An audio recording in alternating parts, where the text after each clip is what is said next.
I want to call for a change of leadership at the league level when it comes to officiating. It's bad for the game.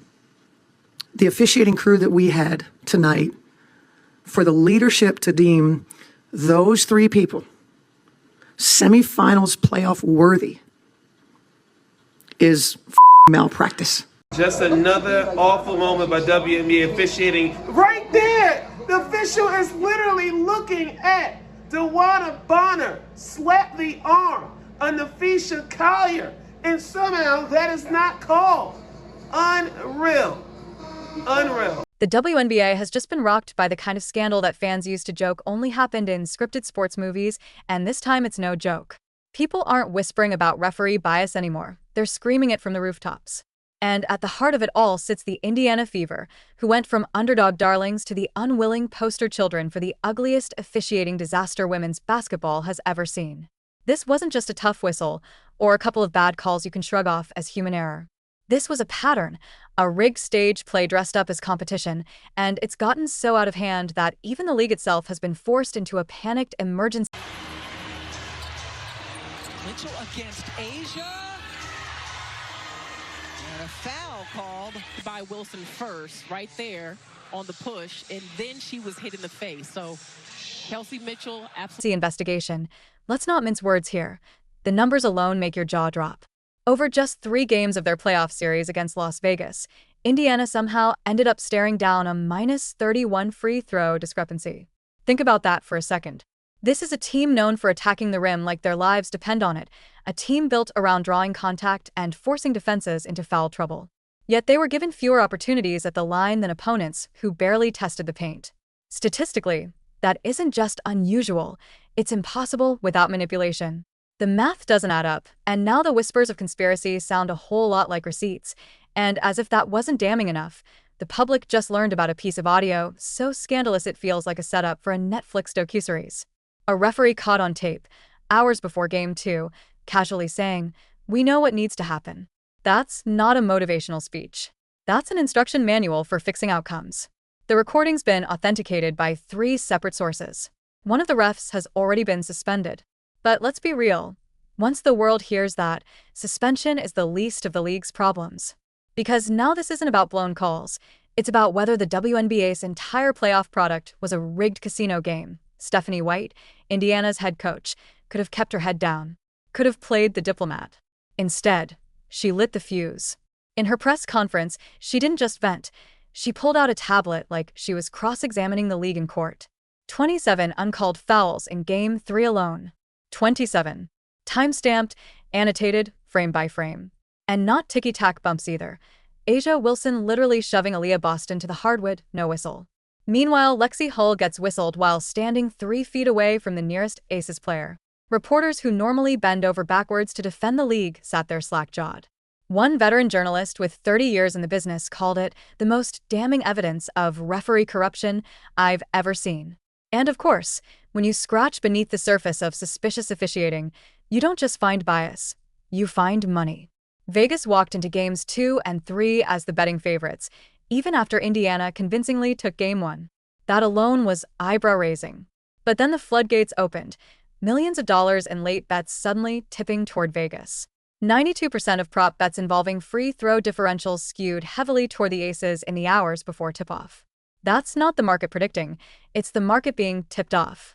No surprise then that federal investigators are sniffing around. The FBI is now formally probing potential match fixing, and several major sportsbooks have frozen all WNBA betting entirely. But amid the chaos, heroes emerge. Lexi Hull, who shouldn't even have been on the floor, played with 2 herniated discs. 2. She needed teammates to carry her to the bench between quarters, but still managed to hit a Fever playoff record 8 threes across 2 games. 16 points in Game 3, basically running on fumes and sheer anger. Why? Because she sensed it too. This was bigger than basketball. This was about proving you can't silence heart and grit, even when the deck is stacked. Her performance is the kind of mythology sports are built on, except this time the legend exists inside a scandal that cheapened every ounce of effort she gave. And just when it seemed like things couldn't escalate further, they did. 3 referees from entirely different crews came forward as whistleblowers, armed with texts, emails, even phone call recordings. Their claim? That all season long, They were pressured to call games in favor of marketable teams. That playoff assignments depended on understanding which outcomes benefit the league. One ref says they were flat out threatened with termination for refusing to play ball. These aren't conspiracy theorists on message boards, these are insiders with receipts. The Players Association has now called an emergency meeting, and word is a strike is very much on the table if heads don't roll fast. And then came the emails. Internal messages from Vegas executives casually referencing referee relationships and which officials could be counted on. One email literally used the phrase, "understand the assignment." You can't make this up.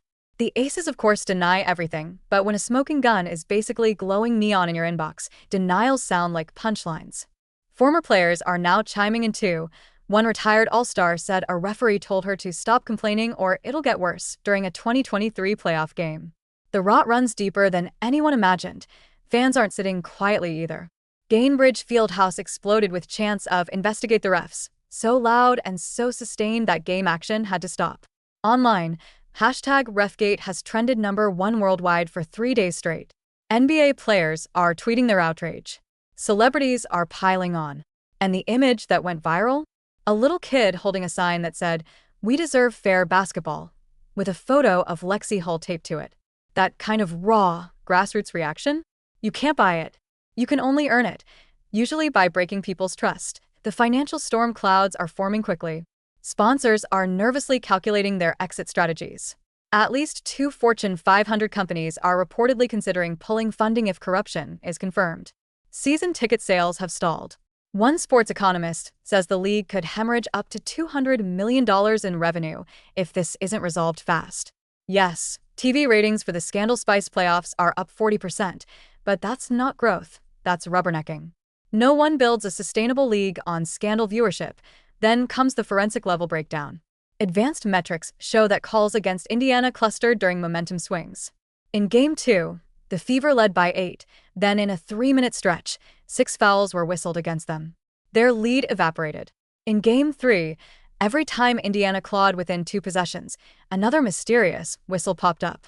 Statisticians put the probability of that happening by chance at less than 0.001%. That's not variance, that's choreography. Stephanie White's boldness is inspiring copycats. Coaches across the league, some hiding their names, are admitting they've kept their own dossiers of questionable calls. One says they've logged 300 suspicious whistles this season alone. But they were told to keep quiet or pay massive fines. One coach shelled out $50,000 just for asking why a call wasn't reviewed. Now, thanks to White, the dam is breaking. The Coaches Association is weighing legal action, claiming the league suppressed their ability to speak truth about officiating. The player safety angle only darkens the picture. Doctors reviewing footage counted 15 moments where Indiana players could have been seriously injured because fouls weren't called. Boston evaluated for concussion after taking an elbow to the skull. Another player checked into the scorer's table so hard she needed rib x-rays. None of those plays whistled. The league's own concussion protocol ignored because if the ref doesn't call it, technically it didn't happen. It's not just unfair, it's dangerous. Internationally, the scandal is poisoning credibility. European League officials are privately reconsidering their partnerships with the WNBA. Players overseas are hesitating to join, fearing they'll be chewed up by a system that plays favorites. That global expansion dream? Suddenly looking like a mirage. The timeline makes it even uglier. The same officiating crew working this scandal-plagued series had handled 8 Vegas games earlier in the season. Vegas won all 8, with lopsided free throw numbers every time. Statistical review shows this crew called 73% more fouls against Vegas opponents than the league average. A red flag, so bright it should have blinded HQ. Yet somehow nothing was done. Former refs are peeling back the curtain too. One says they left after refusing to participate in outcome management.